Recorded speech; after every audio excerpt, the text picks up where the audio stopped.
That that was the Knicks game, and to be honest, I feel like it doesn't matter what game. Like I could have put any team's name here. I could have put any thumbnail of the opposing team as against us, and it wouldn't matter. It would not matter. This team lacks an identity. This team lacks any kind of good anything. Or at the very least, this team does not have the right person to utilize the said tools and assets that exist on this team in any kind of a consistent or generally positive manner.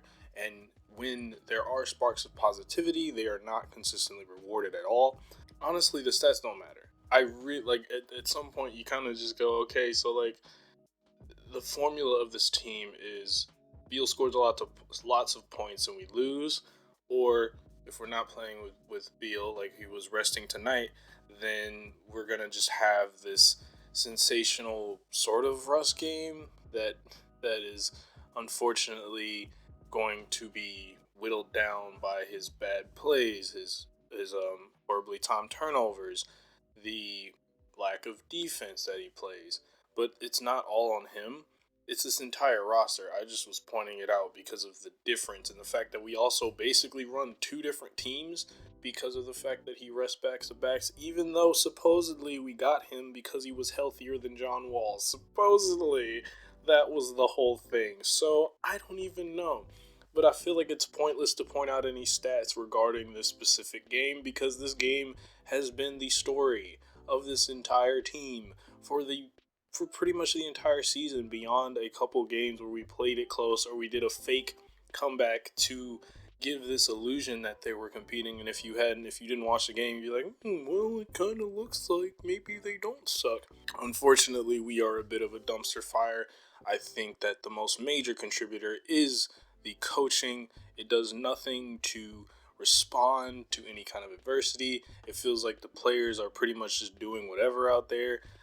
At some points, it's just you run into the paint or there's a post up. I I I feel like it's insanity to try and describe what's happening in any other way other than in negative adjectives that vary.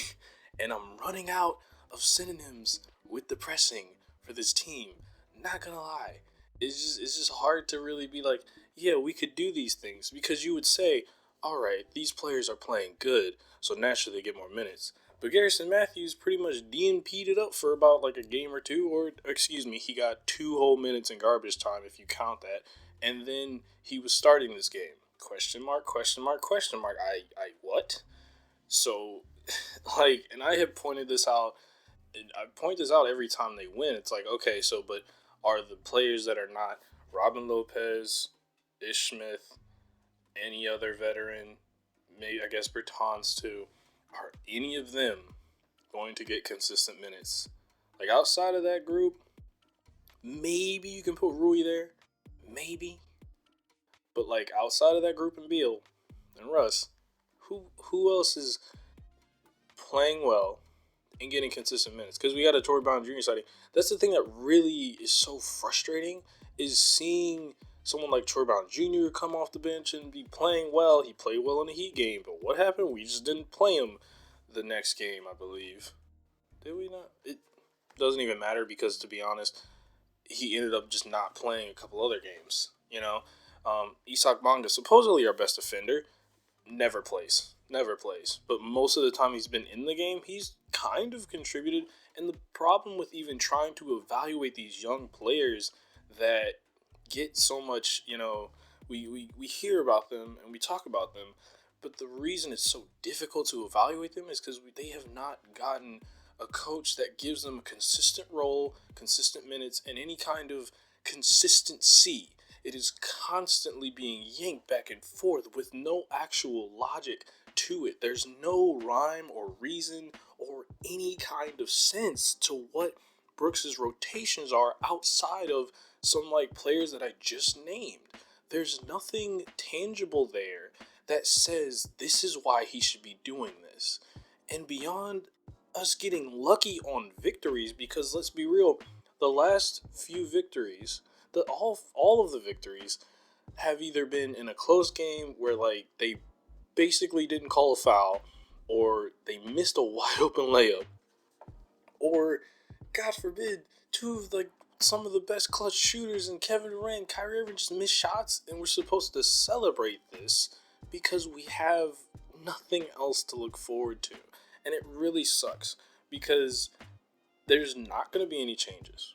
There's not. These type of insane losses would have resulted in a firing for like any other franchise, I feel like, beyond maybe like one or two. Because I'm pretty sure, what was it? The Phoenix Suns got blown out by 30 miles or something. 30 miles, wow. By like it was an insane amount of points. They went like 0-5, and they got rid of that coach 5 games in. Wizards, on the other hand, in granted a very weird season with everything going on, even though they should have gotten rid of Brooks last year, continue to just say like they have excuses. There's no accountability, and ironically, I think that's what just drives me crazy because of the fact that there's no accountability. But when there is quote unquote accountability, it's blaming the young players, like, oh, the young players are just playing video games too much. I wonder why.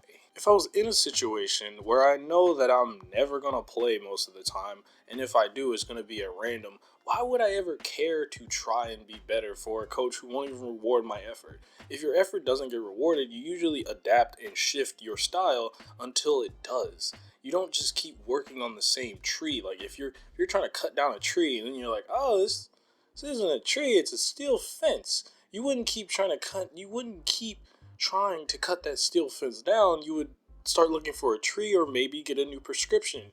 Because why do you think a tree's a fence? I don't know. But with the Wizards, it's like we're watching Scott Brooks constantly just cut down this fence. Keeps trying to cut it down. It's not gonna cut down. You can't get it. It's not happening. It's frustrating because it's like you can't you couldn't properly evaluate these players under this type of scrutiny without them having some actual consistency being granted to them, some kind of leniency.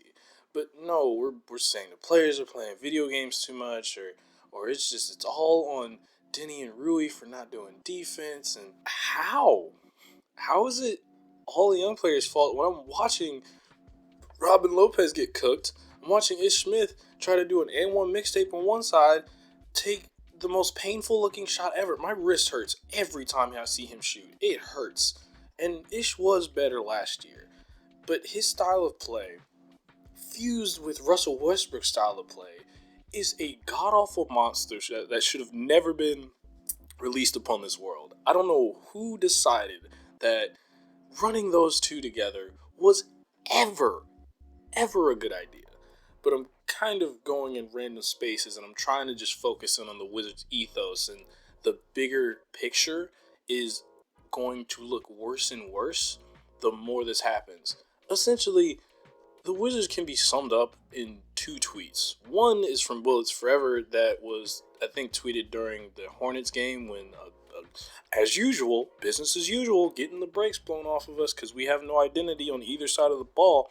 So we can't stop anybody. We can't even shoot. Can't even rebound sometimes. Basically, all it said was, this is why you don't let it play out. This is why you don't do this, because this type of stuff is detrimental to the long-term futures of these players. You can't say that like these players are in like like this bad. All of them can't be this bad. It just feels like that tweet of like, you don't let it play out this badly without switching something up, because it will have long-term effects that can haunt you. And then just anytime anytime Fred Katz just tweets "Yikes, guys," like that's good. That's Is that not a good Wizards motto next to hashtag So Wizards? Like, is "Yikes, guys" not pretty much what everyone ends up saying after about 5 minutes into the first quarter? You're like, okay, because depending on the team, if the team can shoot, then we lose. We're gonna lose. If the team can't shoot, we're still going to lose because we won't get the rebounds or play defense. And eventually, the team will heat up while we just do just the same thing over and over and over again. And that type, there is something to be said for repetition being beneficial, but that's under the right circumstances. And the current circumstances are a clown fest. It is just absolute comedy. It's a dark comedy. Watching the Wizards, it's like how bad can this get? And it's just like, if you're not a Wizards fan, this is probably hilariously sad. This is hilarious. You're like, wow, I didn't know you could get that bad and do nothing about it. It's impressive. So, yeah, yeah, I don't know, because I feel like, what is it? We play the Celtics. We play the Celtics next game. Oh, okay. So I was right. It's against the Celtics on Valentine's Day. It's not gonna be a heartbreaker. At this point, it's just not gonna be a heartbreaker. The last time we played the Celtics, it was just like I called it. I was like, they're a good team with a good coach who can adjust despite the many losses they had at that time during COVID, and that's what's gonna happen this game. They're gonna either out rebound us, outscore us, or basically do everything better than us. And since it's a back to back, I believe Russ might play this game and then rest of the other game. But guess what? It doesn't matter. It doesn't matter. We're gonna wake up tomorrow and everything's gonna be the same. And that's sad. But this is the inherent stubbornness of ownership, and the inability to admit fault is something that is just sad and draining and disappointing and maybe a bit deplorable, depending on like what Scott Brooks memes you've seen. Could be deplorable. So yeah, I guess we're gonna go lose to the Celtics. I mean, if we go off and win, it's just like, even if we were to win that game, correct? Somehow we win this game, right? Are the players who are not the players I listed that typically can kind of just skirt any kind of scrutiny from coaching staff, or any kind of just adjustments? Let's say like Troy Brown Jr. does well, Mo Wagner does well, Gerson Matthews do well. They all do well. Isaac Bonga even plays for maybe more than 10 seconds. I'm still mad about that Heat game. Are they going to then get to play again in the next game? And then after that, even if they don't play as well, are they going to be allowed to do that? No. So this is kind of pointless. And being a Wizards fan is a little bit purgatory-ish, if not hellish. Maybe. Maybe. Just a thought. Just a thought. Who knows? I could be wrong. Well, this guy says these Wizards definitely broke a mirror, and then they went and broke another mirror 7 years later, and then they just keep breaking mirrors. There's no luck with this team. None. WizWatch.